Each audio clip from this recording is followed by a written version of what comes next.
My parents called me a failure, right before I paid the $4,200 dinner bill with a card they'd never seen.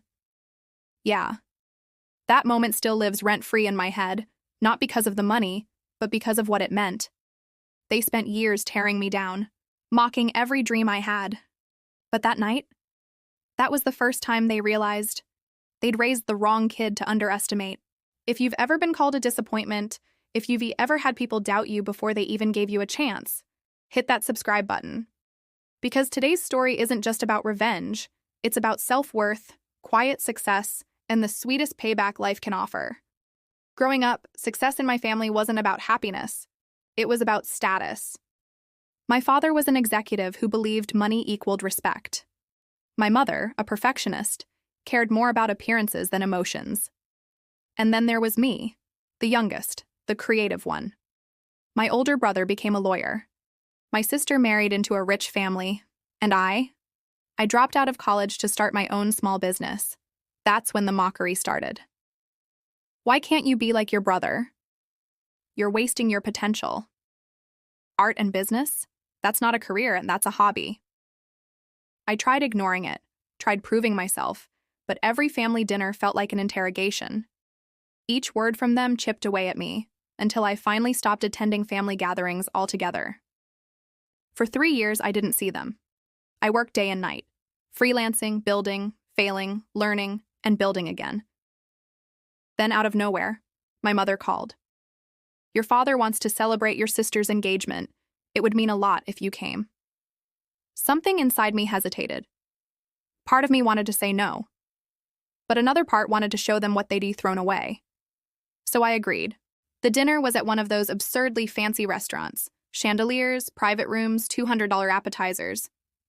When I walked in, my mother Isa's face froze for half a second, like she hadn't expected me to actually show up. My dad barely looked up from his glass of wine. My brother smirked. "So, you still doing that freelance thing?" The way he said it, dripping with sarcasm, made my blood boil. "Yeah," I replied calmly. "Business is doing pretty well." He chuckled. "Sure it is, until it's not." Then my dad joined in. "Son, we just worry. Not everyone can live off dreams. Maybe it's time to get a real job." I clenched my jaw, forcing a smile. I appreciate the concern.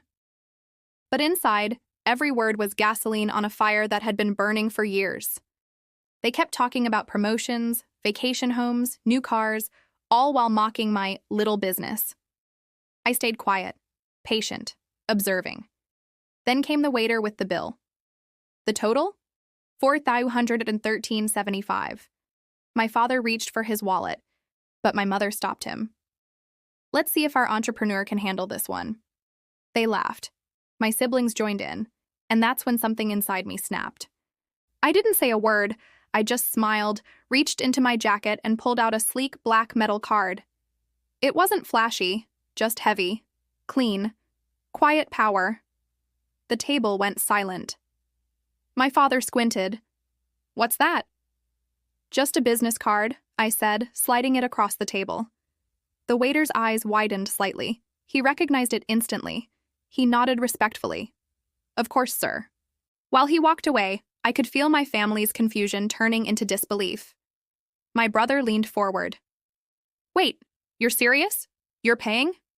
"Yeah," I said. "Business has been good. This dinner's on me." When the waiter returned, he spoke softly.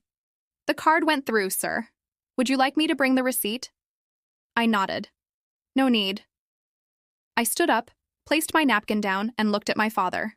"For years, you told me I'd never make it, that chasing my dreams was a waste of time. But I built something real, on my own.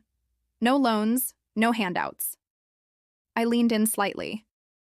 "I guess sometimes failure just depends on who's defining it." Then I turned and walked out. I could still hear my mother whispering as I left. "Was that a metal card?" my sister muttered. "Is he rich?" And my dad, for the first time in my life, didn't say a word. Outside, the night air felt different, lighter. For years, I'd craved their validation.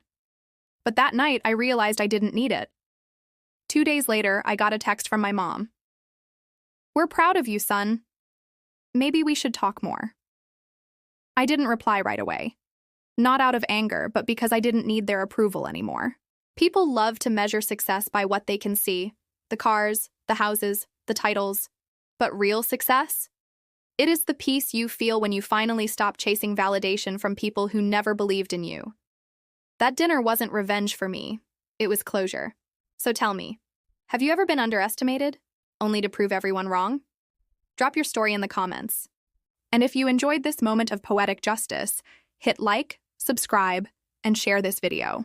Because sometimes silence and success are the loudest revenge of all.